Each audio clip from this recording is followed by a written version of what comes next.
Further topics will include discussion of attenuation artifacts and harmonic imaging. Ultrasound is a form of mechanical energy. It is a series of pressure waves which are propagated through matter. Sound is an example of such a pressure wave which is detected by the ear.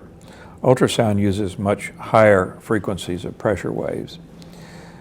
In order to produce the pressure waves which are propagated in tissue, certain materials are used which respond to electrical stimulation by changing size. This property of materials to respond to an electrical potential by changing their size is called the piezoelectric effect and was first described in the 1890s by Pierre Curie. Crystalline materials such as quartz and a variety of artificial materials will change their crystal size when stimulated by a small electric potential.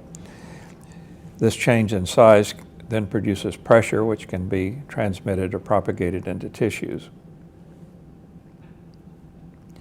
These same materials which produce the pressure which forms the ultrasound waves which are propagated also serve as the detectors of the returning pressure waves, the echoes of the backscattered ultrasound energy. When these pressure waves strike the piezoelectric material, they induce a tiny voltage change which can be amplified and used ultimately to generate the two-dimensional ultrasound image. The typical ultrasound transducer consists of multiple piezoelectric elements, often several hundred. In this image, the small linear structures are individual transducer elements, each of which is provided with wires which conduct the small voltage to stimulate the transducer or to respond to pressure changes to amplifiers which then convey the information to the ultrasound machine where it is processed to produce the 2D ultrasound image. The mechanical pressure waves of ultrasound are propagated in tissues at the molecular level. When pressure is applied to tissues, the molecules are slightly displaced, and as a series of pressure waves are passed, this pressure propagates as a series of alternating areas of high pressure and low pressure. We can define these changes in pressures that occur with ultrasound in several ways. First, we can measure the spatial distance between corresponding portions of the pressure wave. This is typically measured in millimeters and constitutes the wavelength of the ultrasound. We can also measure the length of time it takes to pass an ultrasound pressure wave through a given point. This is measured in seconds or fractions of a second, and here we've illustrated a pressure wave which has a duration of 1/10,000,000th of a second. This interval is called the period of the ultrasound wave. The period is not commonly used because the numbers are difficult to manage, but instead we use the reciprocal of the period, which is called the frequency. In this example, a period of 1/10,000,000th of a second is equal to 10 million cycles per second, or 10 megahertz. The frequencies used in diagnostic ultrasound are quite high, generally ranging between 1 and 20 megahertz. This is compared to the frequencies of audible sound, which are in the range of several hundred to several thousand hertz. Each ultrasound frequency has a specific wavelength. In the case of diagnostic ultrasound, a frequency of 1 megahertz has a wavelength of approximately 1.5 millimeters, and a frequency of 15 megahertz has a wavelength of approximately 0.15 millimeters. The mechanical energy of pressure waves produced by ultrasound propagates through the body at a constant velocity. This velocity is equal to the product of the frequency and the wavelength, so that if the velocity is constant, an increase in frequency will be accompanied by a decrease in wavelength, and conversely, a decrease in frequency will be accompanied by an increase in wavelength. As we'll see later, the wavelength is one of the important determinants of resolution of an ultrasound device. Sound travels at different speeds in different materials. In air, the propagation velocity of sound is relatively slow, in the range of 330 meters per second. In the body, different tissues conduct sound at considerably higher velocities. Fat at a velocity of 1,450 meters per second, fluid or cis content at about 1,480 meters per second, with an average propagation velocity of sound in soft tissues of 1,540 meters per second. Blood propagates sound at a slightly faster velocity.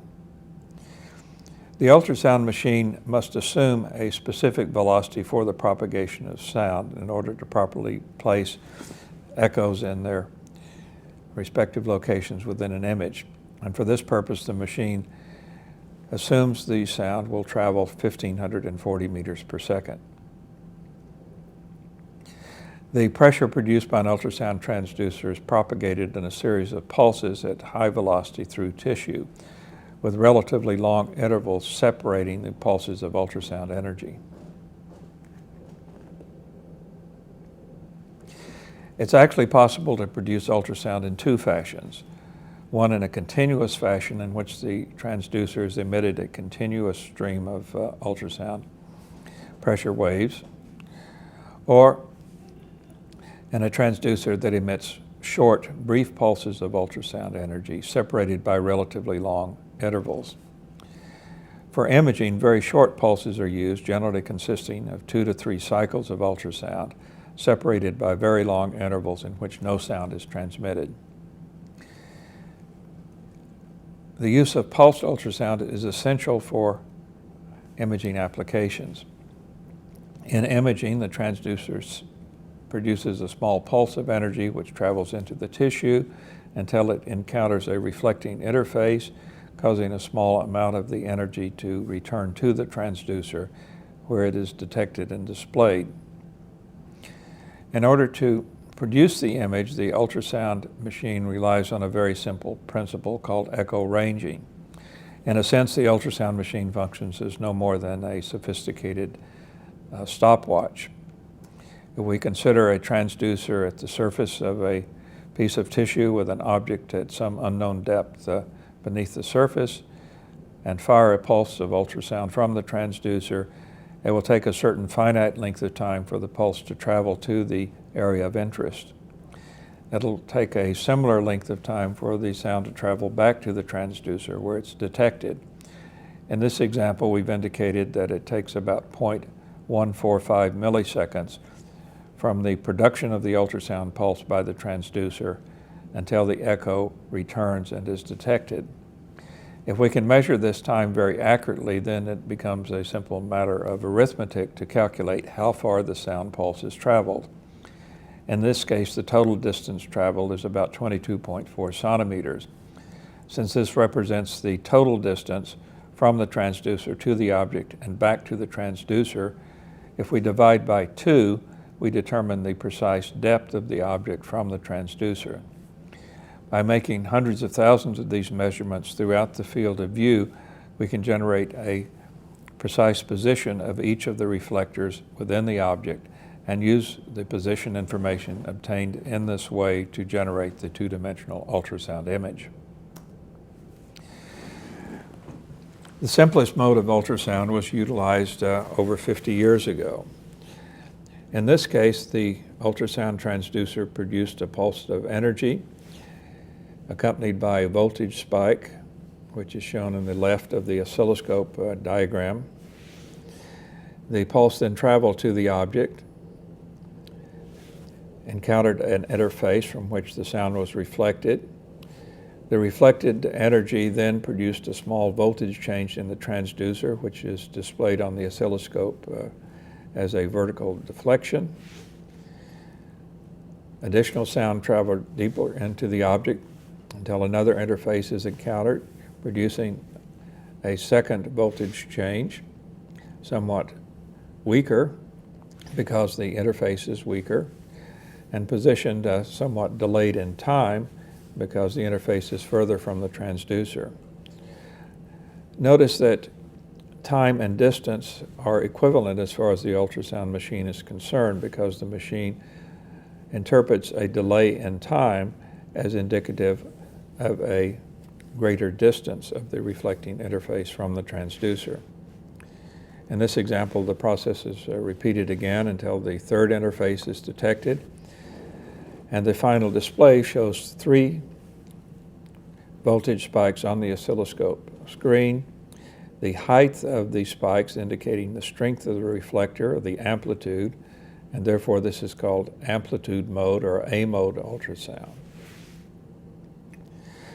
Now, by replacing the vertical deflections of voltage on the oscilloscope screen with small dots which vary in brightness according to amplitude, we create the B mode or brightness mode of display.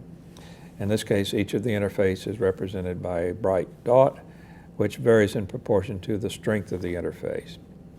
For example, the small low amplitude spike in the middle of the object appears darker in brightness than the stronger interfaces on either side. If we take multiple measurements using B-mode display, by moving the transducer around the object, we can draw in a two-dimensional image of the interfaces formed by the object. And in fact, this is how early B-mode ultrasound was first used, by manually moving a transducer over the body, drawing in and scanning in each of the reflectors to produce the two-dimensional image. Today, B-mode is used in an automated fashion by transducers that steer the beam to accomplish the same task previously accomplished manually. M-mode ultrasound is just a variation of B-mode ultrasound in which the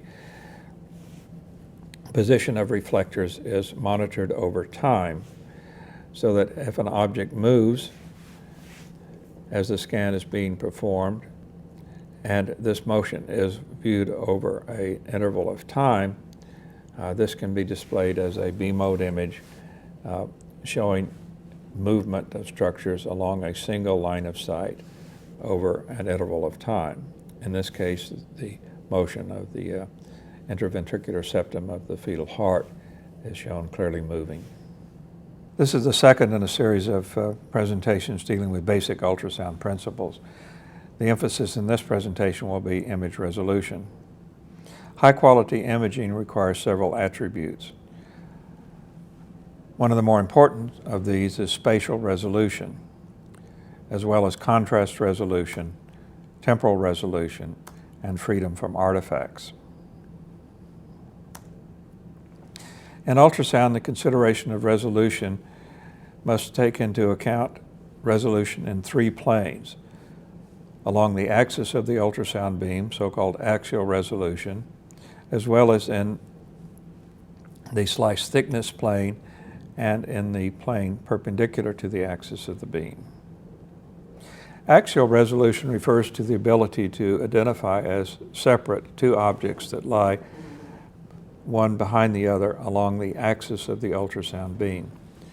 In this case, 2 small bright echoes are seen in each of the images, one behind the other, representing small microcalcifications in a carcinoma of the breast. It is the axial resolution of the ultrasound system that provides the ability to identify these as 2 separate calcifications rather than seeing them merged together as one single echo. Axial resolution is primarily determined by the length of the ultrasound pulse. The ultrasound pulse consists of 2 or 3 cycles of ultrasound, and the overall length, therefore, is determined by the wavelength and the number of pulses. If the ultrasound pulse is relatively long compared to the distance that we are trying to resolve, the objects will blend together and produce a single echo on the final display. If the ultrasound pulse is shorter than the distance between the objects, it then becomes possible to identify each of the objects separately and have them displayed as separate in the image. Here we can compare the axial resolution at 5 and 15 megahertz. The line indicates 3 objects, one located at the origin another at 4 millimeters, 4/10 of a millimeter, and a third at 1 millimeter. At 5 megahertz, the wavelength is approximately 0.3 millimeters or 300 microns, and the ultrasound pulse is a little less than a millimeter. In this case, it would be possible to resolve the objects that lie a millimeter apart, but not to resolve objects that lie much less than a millimeter from one another. At 15 megahertz, the wavelength is only 0.1 millimeters, and the pulse is approximately 0.3 millimeters. Here it becomes possible to resolve not only the objects that lie a millimeter apart, but objects that may lie as close together as 3 or 4/10 of a millimeter.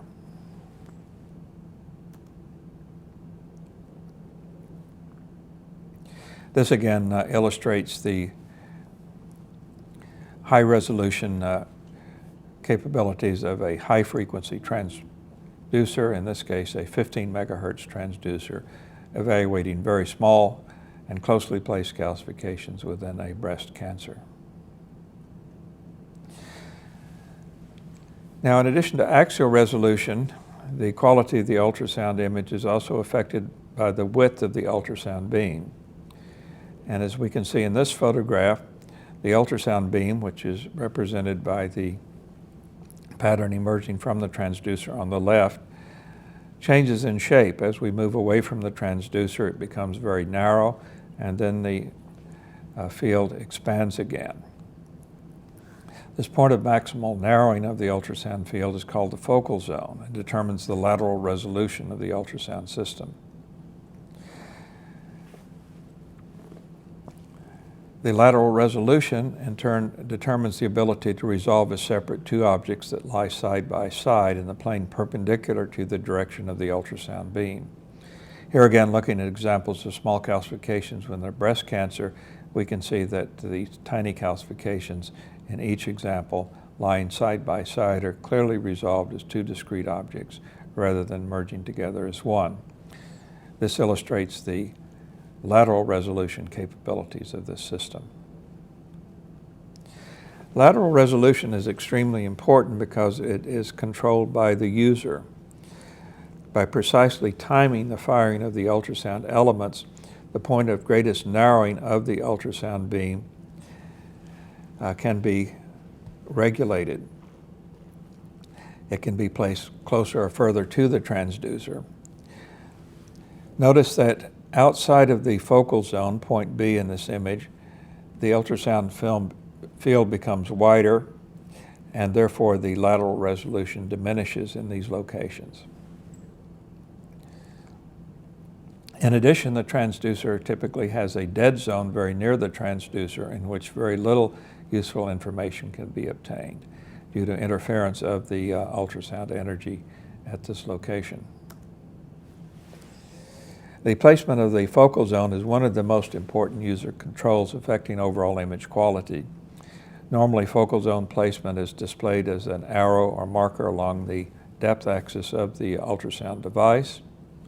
In the image on the left, the focal zone is placed near the bottom of the image, not in an appropriate location to provide optimal resolution of the soft tissue mass in the middle of the screen.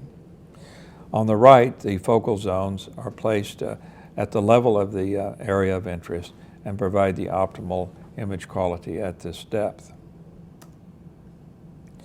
In addition to axial and lateral resolution, the thickness of the ultrasound slice also should be considered. This is called the elevation plane or elevation resolution. And as with CT and magnetic resonance imaging, slice thickness can have an important impact on the overall quality of the final image. In an ultrasound machine, the elevation focus or slice thickness is designed into the ultrasound transducer and cannot be modified or altered by the user. Depending on the expected application of the transducer, the elevation focus may be relatively shallow. In this example, at a depth of about 1.5 centimeters, a typical depth for a small parts transducer used to evaluate relatively superficial structures whereas a transducer used for abdominal or pelvic ultrasound will have the elevation focused at a considerable deeper depth.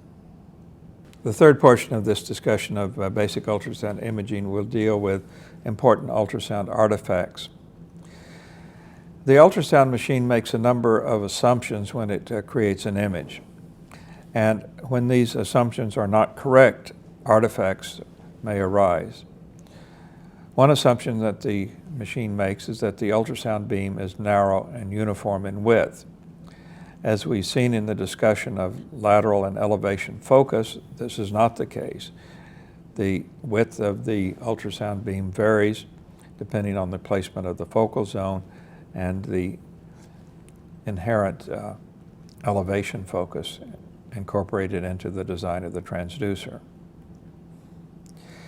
As we saw in an earlier example, the ultrasound field is quite variable in width, affected by the focal zone, and also, as shown in the image on the right, the ultrasound field produced by a transducer may be extremely complex, with multiple areas of acoustical energy extending from the transducer in addition to the primary beam used for imaging.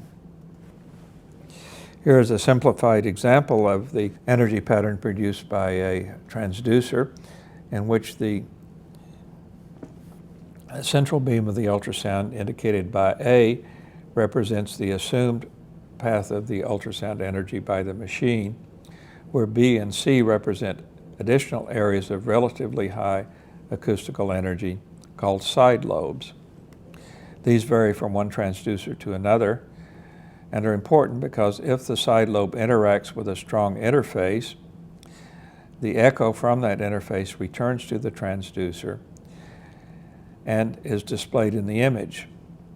Since the ultrasound machine assumes that that echo is coming along the path of the primary beam indicated by A, the echo is displayed in the image at an incorrect location. An example of this type of artifact is seen in this view of the gallbladder. A bright echo is present in bowel adjacent to the gallbladder, indicated by arrow B. When this interacts with the side lobe, it produces an artifactual echo labeled A, which extends into the lumen of the gallbladder. Under certain circumstances, such an artifact might be misinterpreted as indicating a complex structure, when in fact the structure is completely normal. Fortunately, this kind of artifact can easily be recognized by slightly changing the position or orientation of the transducer, in which case the artifact should disappear. Another artifact relates to the fact that the ultrasound machine, in assuming that the ultrasound beam is uniform and very thin, is reflected in this series of images.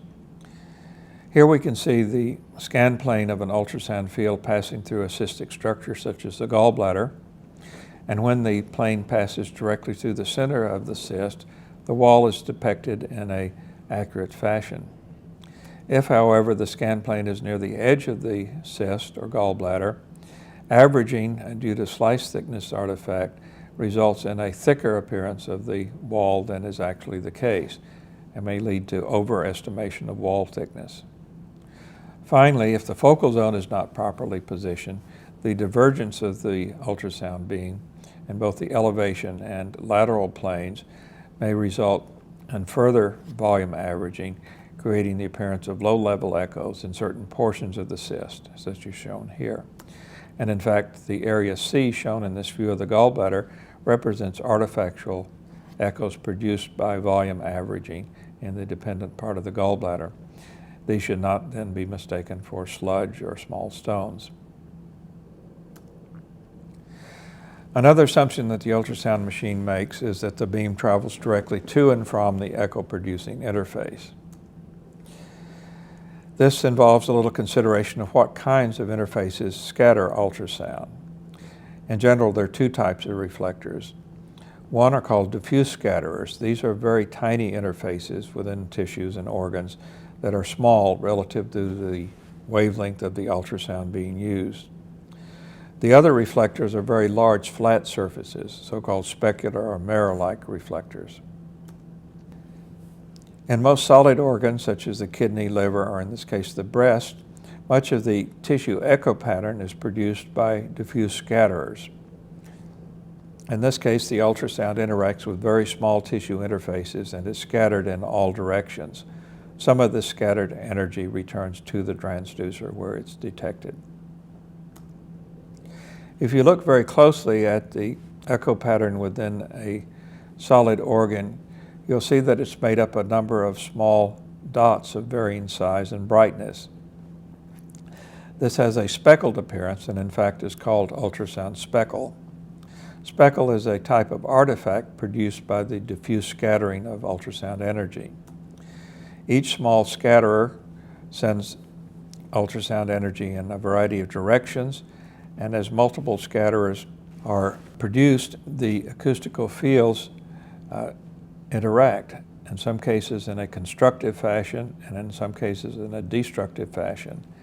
These areas of constructive and destructive interference produce the heterogeneous appearance known as ultrasound speckle and forms the basic underlying texture that is associated with various organs. Speckle, however, tends to diminish contrast, and when a large amount of speckle is present, it may make the identification of certain objects difficult to identify because of poor contrast. In this case, if we can reduce speckle, we can see a dramatic improvement in the ability to detect low contrast objects. And therefore, a number of techniques have been developed in an attempt to reduce the speckle and improve contrast by various processes. Here, for example, is a breast cancer shown in conventional imaging, and on the right, after a speckle reduction technique called spatial compounding has been used. Notice that both the improved contrast and the better delineation of these small calcifications within the cancer.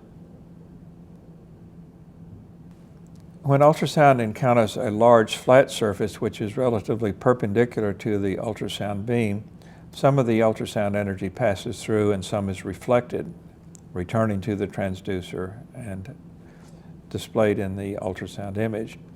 If, however, the flat surface lies at an angle to the ultrasound beam, much of the incoming energy may be deflected and not return to the transducer and therefore not appear in the image. Here in the liver, we can see an example of some of these effects. In this case, the hepatic vein that lies nearly perpendicular to the ultrasound beam is displayed quite clearly, but as we look at a vein which lies at a greater angle, the wall is less clearly defined. And the diaphragm, which in the middle of the image appears quite clear, disappears almost completely from view in the left-hand side of the image. This is a manifestation of the angle dependence of large flat reflectors such as the diaphragm.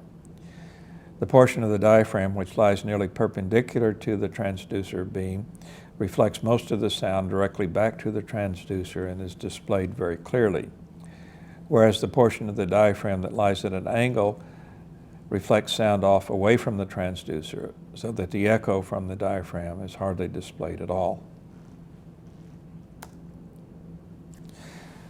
Here's another example of large flat reflectors which, when seen perpendicular to the sound beam, show quite clearly, as in the upper image of a breast implant which is partially collapsed. But notice in the bottom image that the implant actually extends further to the left than is shown in the top image. The reason that the top image does not show the entire implant is because the angle changes, and in that view does not return to the ultrasound transducer. Another effect related to the direction of the ultrasound beam and the interaction with reflectors is illustrated here, where shadowing is seen along the edge of the cyst. This is due in part to refraction of the ultrasound beam.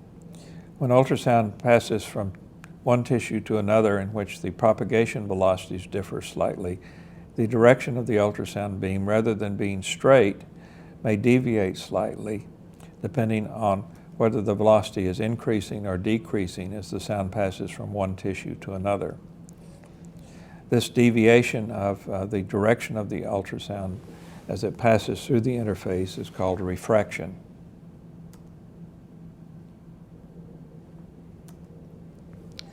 In the case of the cystic lesion, the refraction is responsible in part for the shadowing seen along the edges of the cyst. As the ultrasound strikes the interface between the cyst fluid and the tissue surrounding it, there's a change in velocity which causes a deviation of the direction of the ultrasound beam, as well as some deviation due to the nature of the specular reflector which forms part of the cyst wall. Since this sound bounces off at an angle, it does not return to the transducer and therefore appears as a signal void or shadow along the edge of the cyst. A common artifact related to the propagation of sound between strong specular reflectors is reverberation.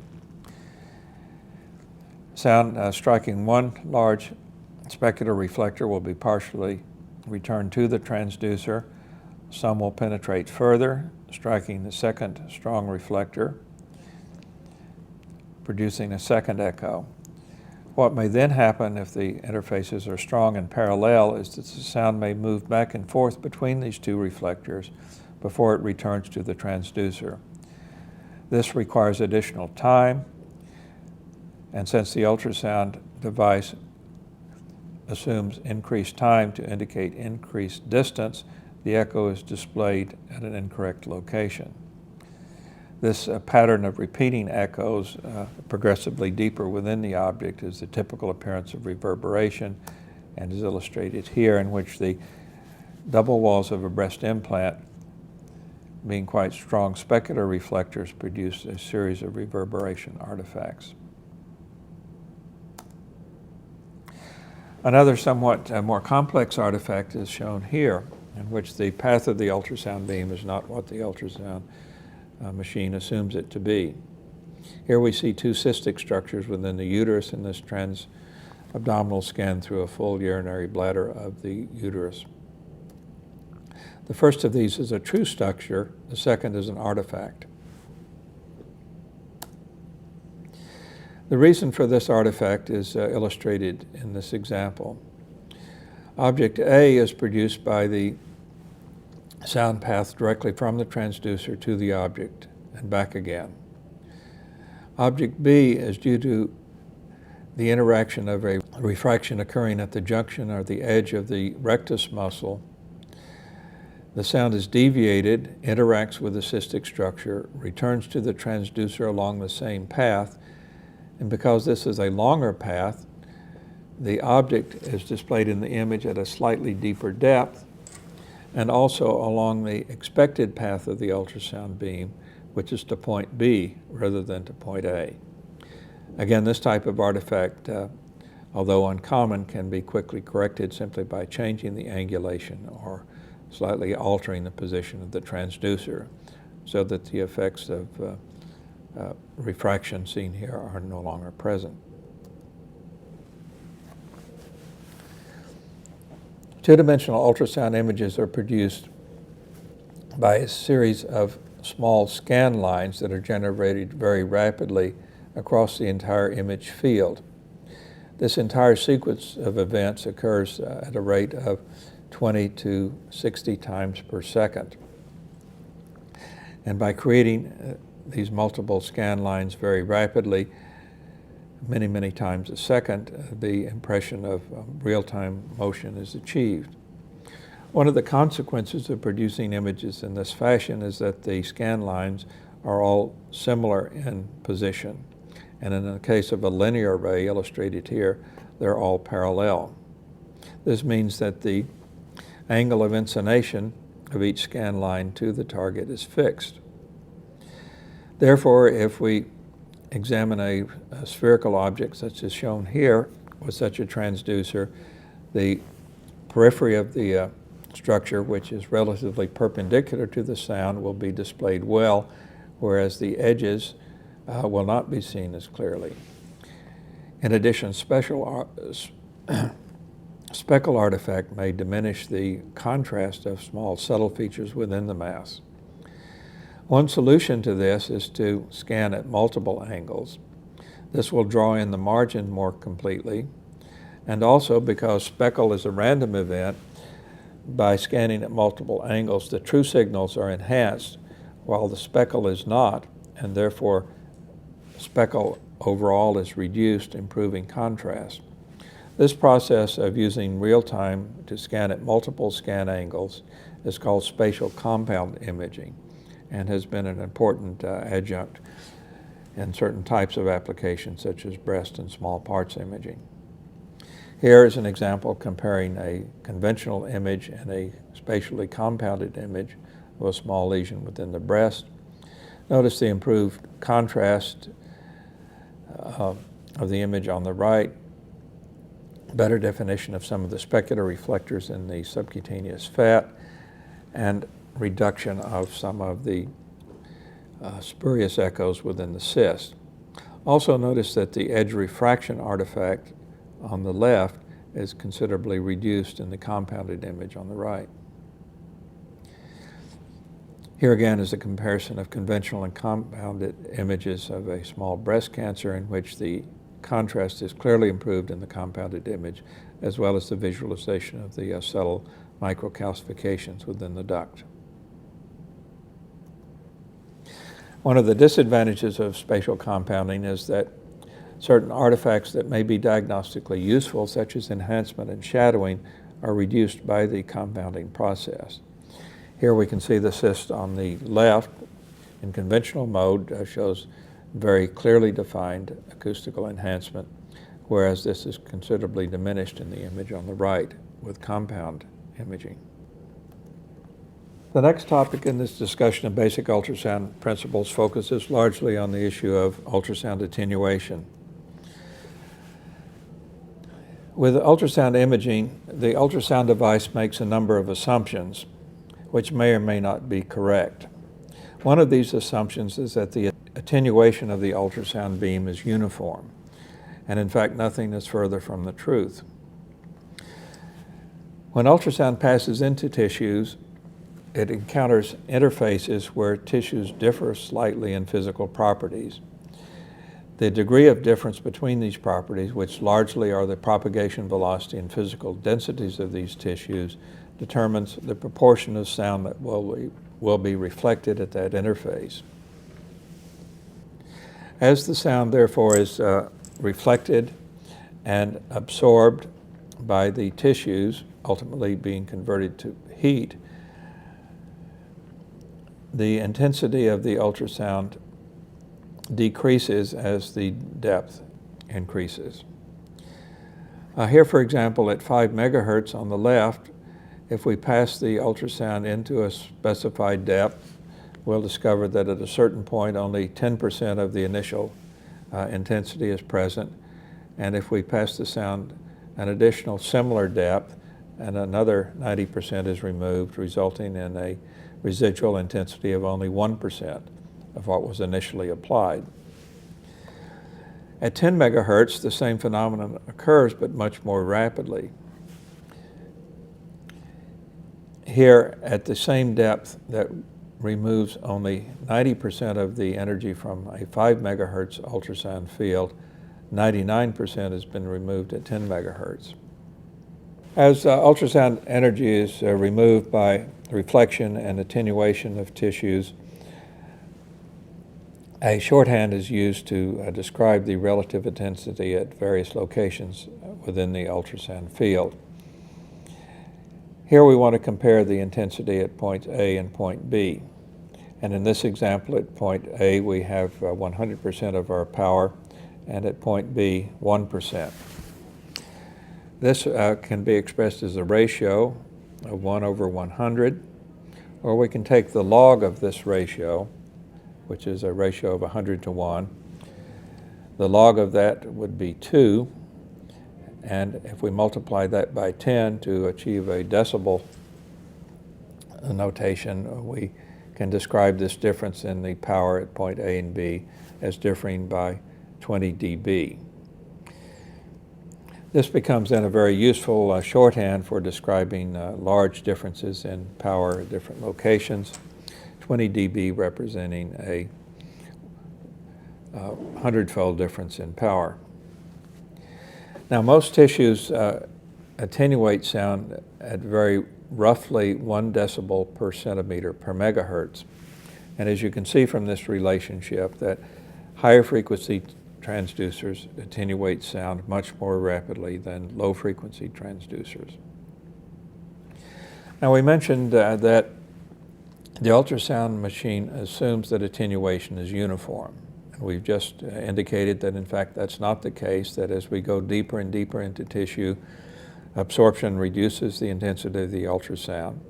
And this is reflected in an uncorrected images as a loss of intensity as we proceed to greater and greater depths within the tissue. We have to compensate for this attenuation, and we do this in a very simple fashion by time gain compensation or depth gain compensation. Here, for example, at a depth of 1 centimeter, we are down 10 dB, or down to 10% of our original intensity. And by adding 10 dB of amplification to the signal at that depth, we can restore the image to its normal value. At a depth of 2 centimeters, you can see that we have very little signal, but if we add 20 dB of amplification or gain at that depth, we can again restore the image to a normal value. The way this is done with ultrasound machines is somewhat automatic, but user tuning of this is also important. And this is done using the slider controls on the ultrasound device to increase the amount of amplification as we go deeper and deeper into the tissue. In this example, we've corrected for the attenuation in the mid portion of the image by adding modest amounts of gain for that depth. And as we go deeper into the tissue, we add progressively more amplification so that we achieve a uniform level of intensity throughout the image. Now, shadowing and enhancement are excellent examples of cases where the assumption that attenuation is uniform are not met. And both shadowing and enhancement are artifacts which are often clinically useful.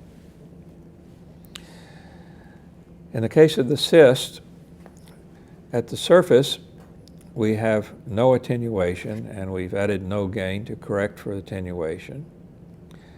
At a depth of 1 centimeter, natural attenuation at this frequency is about 10 dB, and we've corrected that by adding 10 dB of gain. But the cyst is attenuating only by about 3 dB rather than 10 dB.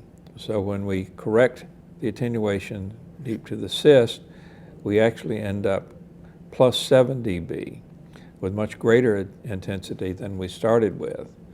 And as we continue deeper into the tissue, the TGC correction still results in a greater value deep to the cyst than it does elsewhere in the image. Because the attenuation is not uniform, the correction we apply for attenuation results in the artifact of acoustical enhancement deep to the cyst. The same is true for shadowing.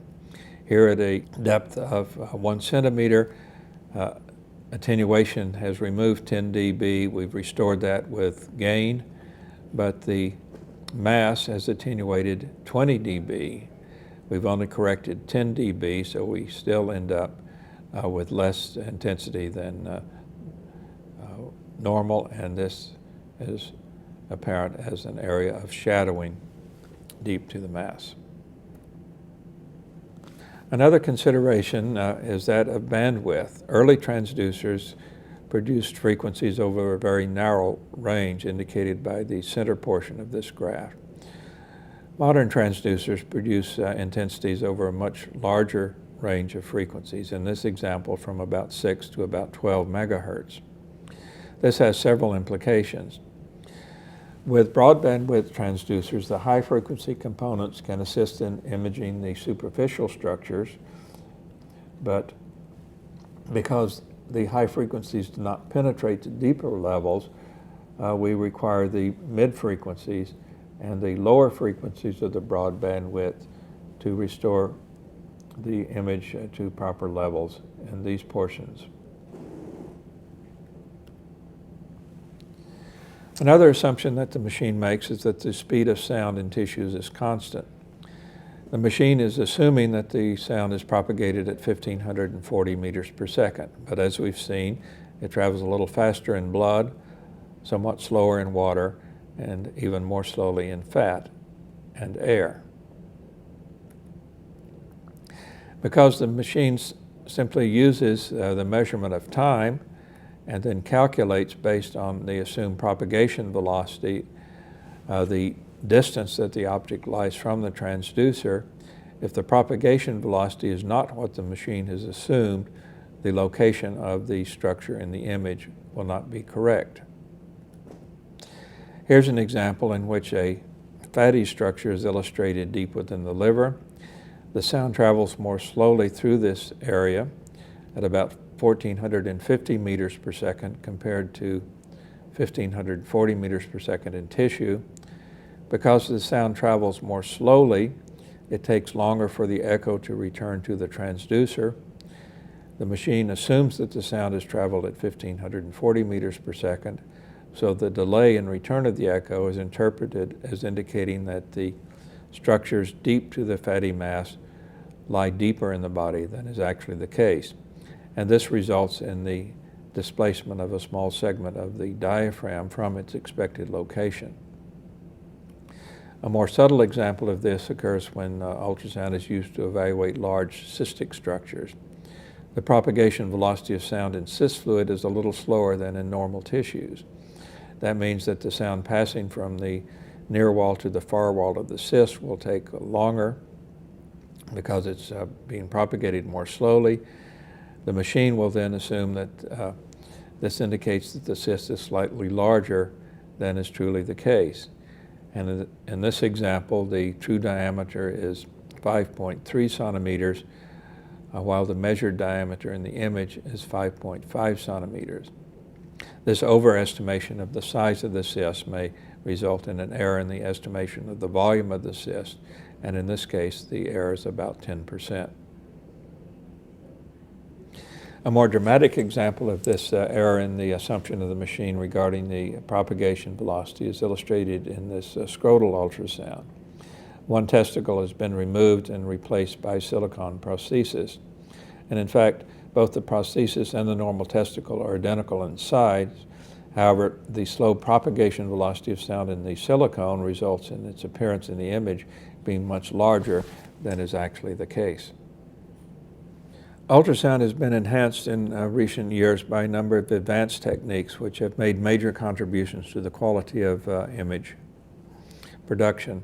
One of these is harmonic imaging. This is largely the result of the development of broad bandwidth transducers that are capable of producing frequencies over a fairly large range. This allows us then to exploit a unique property of sound as it passes through tissue. This relates to the distortion of the pressure waveform. As the sound passes through tissue, the high pressure components of the pressure wave tend to move a little more quickly than the low pressure components, so that as the sound passes deeper and deeper into the tissue, the pressure wave becomes distorted. And this distortion gives rise to the development of multiples of the fundamental or primary frequency. These multiples are called harmonics and are typically at twice or even 3 times the fundamental frequency. Because these harmonics take some distance of travel within tissue before they develop, they do not appear near the transducer, but only appear some distance within the tissue. In addition, these harmonics develop only in the highest energy portions of the ultrasound beam. Therefore, the profile of the harmonic energy is much smaller than that of the fundamental energy, as illustrated in this slide. With a broad bandwidth system, it becomes possible to transmit at a primary frequency and to then tune the receiver to detect only the harmonic or the multiple of that frequency. With conventional imaging, illustrated in this slide, we transmit at the primary frequency. The acoustic field contains harmonics, but we process only the primary frequency using the information illustrated in the bottom slide. With harmonic processing, we transmit at the primary frequency, but produce the image only using the harmonic information illustrated in red at the bottom. As you can see, much of the information near the transducer, which consists of a great deal of clutter, is removed from the image, and the profile of the beam generated by the harmonics is considerably tighter than that from the primary. This can have a dramatic effect on image contrast and image quality, as illustrated in this view of the gallbladder, with conventional processing on the left and harmonic processing on the right. Some of the clutter and noise from the gallbladder lumen is suppressed by this technique, and overall contrast and image quality is significantly enhanced. Here, another example of harmonic imaging, comparing a cystic mass within the breast is shown with conventional imaging on the left and harmonic on the right. Particularly impressive is the reduction of clutter and noise within the cystic components. In summary then, ultrasound is a unique form of imaging which draws upon physical principles and interactions with tissues that are very different from those of other forms of diagnostic imaging. And because this imaging is derived in a totally different manner from other methods, it is quite unique and often very much complementary to other methods. The purpose of this summary of basic principles then is to emphasize the importance of not only understanding these principles, but understanding how knowledge of these principles can be utilized in optimizing the quality of diagnostic scans and obtaining the maximal diagnostic benefit from the ultrasound examination.